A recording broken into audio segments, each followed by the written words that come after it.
Hey everybody, it's Randy Ray. I'm back here at the Literate Texan, here at Driftwood Ranch in Texas, enjoying some beautiful weather and finally feeling a little bit better.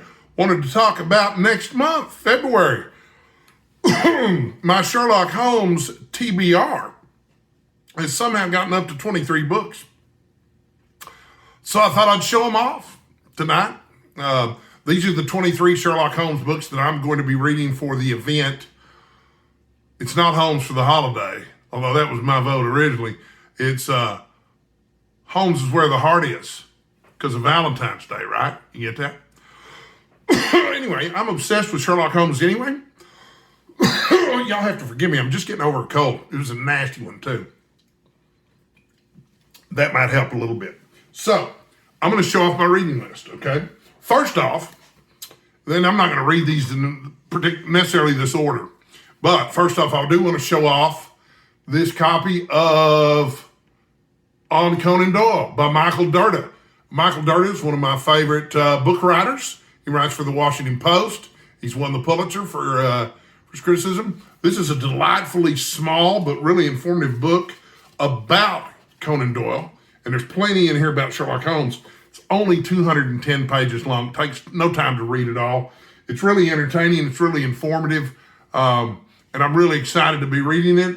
It's only, well, I'd like to say it's only tangentially related to Sherlock Holmes, but it's not. I mean, it's about the author and the creator, and several chapters in there are about Sherlock Holmes. So that is definitely getting read in February. In fact, I'm devoting all my reading in the month of February to this Sherlock Holmes event.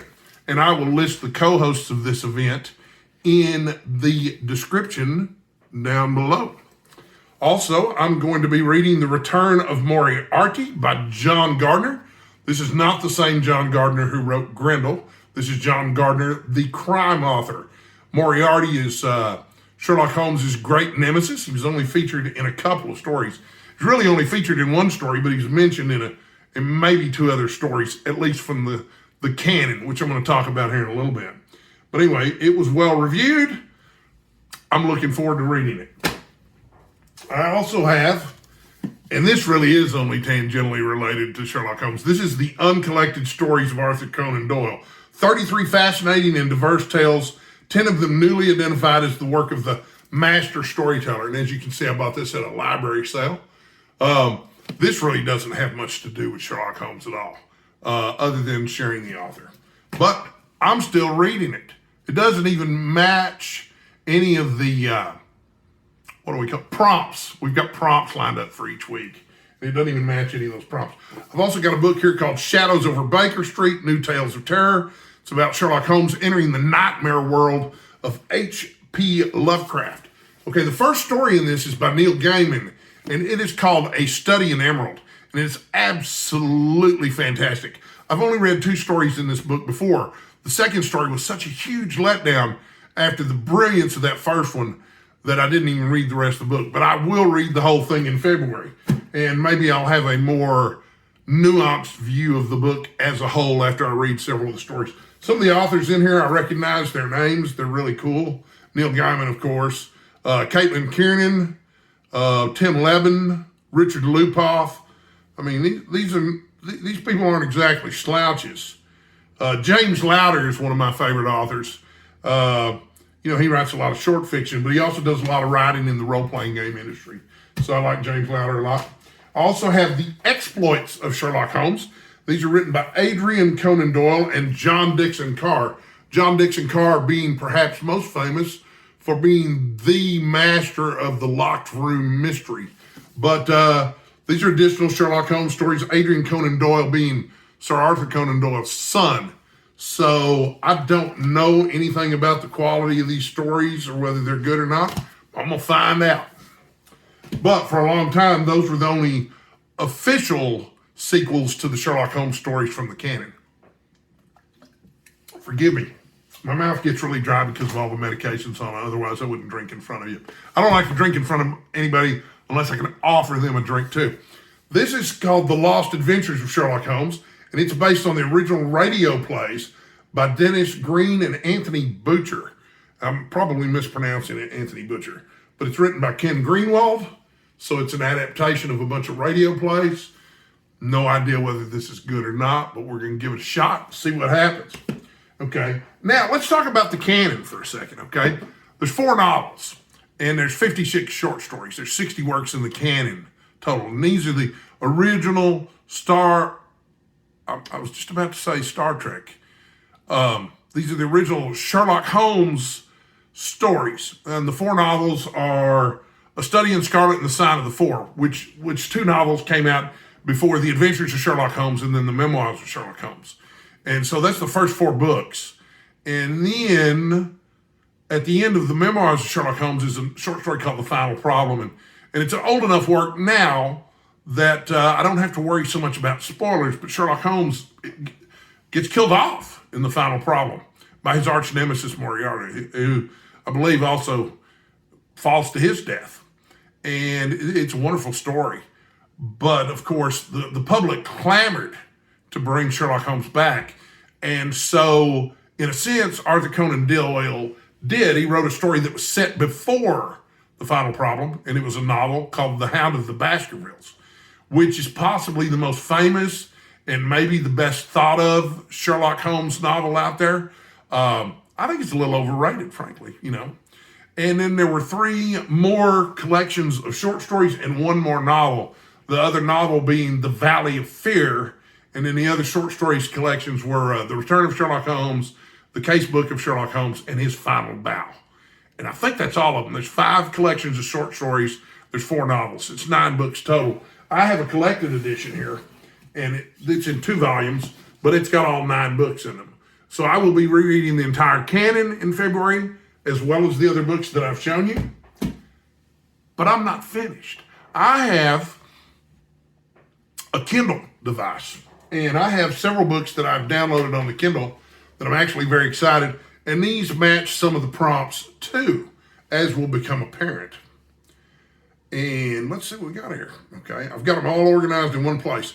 There's a book by Laurie R. King called The Beekeeper's Apprentice, which is the beginning of a series of stories about a young woman who's really brilliant, and she becomes friends with an elderly beekeeper who's retired nearby, and she goes to solving mysteries. And of course, the elderly beekeeper being Sherlock Holmes. And I understand it's really, really good. The main character's name is Mary Russell.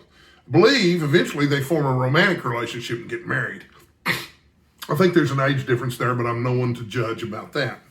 Then we've got the Big Book of Sherlock Holmes Stories, edited and with an introduction by Otto Penzler. This looks pretty massive here, but it's got a bunch of Sherlock Holmes pastiche fiction in it, mostly short stories. There's even one from Stephen King in here, Neil Gaiman, P.G. Wodehouse. So I'm looking forward to digging into this one. Then I've got another book about Sherlock Holmes. It's called Sherlock Holmes for Dummies. And you might be wondering why I would read such a thing, since it's mostly because I'm a dummy. But this was actually written by Stephen Doyle, the publisher of the Baker Street Journal, and David A. Crowder, neither of whom is exactly a slouch when it comes to Sherlock Holmes. And this is what it promises that it's going to get me on the cover. It says, I'm going to learn to identify key themes, settings, and characters. I'm going to see the influence of Holmes stories and their impact on literature, mystery writing, and detective work. I'm going to discover Holmes through his contemporary fan following and stage and screen adaptations. And I'm going to learn to appreciate the literary genius of the Sherlock Holmes canon. I've already done that. I love it. And this one is the one that I'm probably most excited about. When I was growing up, my mom got me into reading, and she subscribed to Ellery Queen Mystery Magazine for decades. And it did not take me long to notice, as I read all her back issues growing up, that there was one author who was in every single issue. His name was Edward D. Hawke. And Edward D. Hawke, in his lifetime, wrote over 900 mystery stories, over 450 of which were published in Ellery Queen's mystery magazines. And he had series characters that he wrote about, including Nick Velvet, who was a professional thief, but would only steal something if it had no value at all.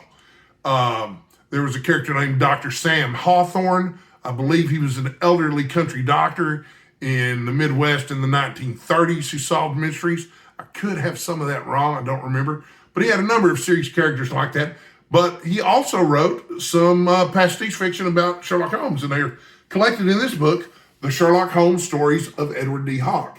And I have high hopes for this book because, let's face it, he's just a really good writer, and he always was. It's a shame that he died. I have one of his other collections. The first Sherlock Holmes pastiche that I ever read was written by Nicholas Meyer. Nicholas Meyer is a man I have no end of admiration for because he directed The Wrath of Khan. And I haven't watched all these top 10 science fiction movie videos that are floating around yet. I haven't seen all of them. I've seen some of them. None of them I've seen have mentioned Star Trek II, The Wrath of Khan, which is the greatest science fiction movie ever made and possibly the greatest film ever made. It's definitely in my top 10 list of greatest movies of all time. But anyway, he wrote a novel called The 7% Solution, which is a nice little play on words because if you've read the canon, you know that Sherlock Holmes occasionally experimented with morphine or cocaine, which he took in a 7% solution. And then this is subtitled The Astounding Joint Adventure of Sherlock Holmes and Sigmund Freud. Sigmund Freud helped Sherlock Holmes kick the habit in this book. There's also a book called The Final Solution by Michael Chabon. And I don't know why they do this, but this is not a very nice cover. The cover art for that's actually really beautiful, but it's not, there's no getting to it in this ebook version. So one of the prompts is to read books that have characters who were literary descendants of Sherlock Holmes. And I have two of these picked out. One is a Nero Wolfe novel written by Rex Stout. I believe this might be the first in the series. I could be wrong. It's called Ferdinand, if I'm pronouncing it correctly, and I'm probably not. But Nero Wolfe, as I understand it, is a bit of a gourmand like myself, and is really smart, but doesn't really like to leave and do field work. So he has a sidekick who does that. So my understanding is that these books combine the hard-boiled detective kind of stuff with his sidekick out doing the hard-boiled detective stuff and the more cozy mystery attitude of the Sherlock Holmes books, which are handled in the scenes with Nero Wolfe interpreting what his sidekick finds out in the field. So I'm really looking forward to digging into that. And of course, one of the more famous literary descendants of Sherlock Holmes would be Hercule Poirot. And so I decided to pick up an Agatha Christie novel, a very famous Hercule Poirot mystery called Murder on the Orient Express, which I have yet to read. So I'm real excited about reading that. So when you count these up, there's 8 books here on my Kindle. And then 9, 10, 11, 12, 13, 14 more books here. So that's 22 books. And then you've got the 9 books of the canon.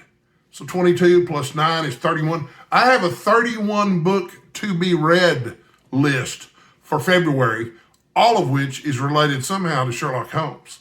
So will I finish all 31 of those books in February? I'd have to read more than a book a day to pull that off. And at least one of these books is really long. I don't know if I can do it or not, but I'm going to try. And at the end of February, of course, I will do a complete wrap up of Holmes is Where the Heart Is.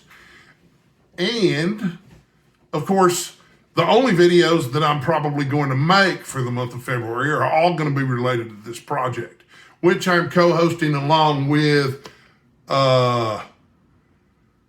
I've got chemo brain and cancer brain, and for some reason, Greg at Another Bibliophile Reads is one of them. Mark from Book Time with Elvis, and then Mystery and Mayhem, Jim.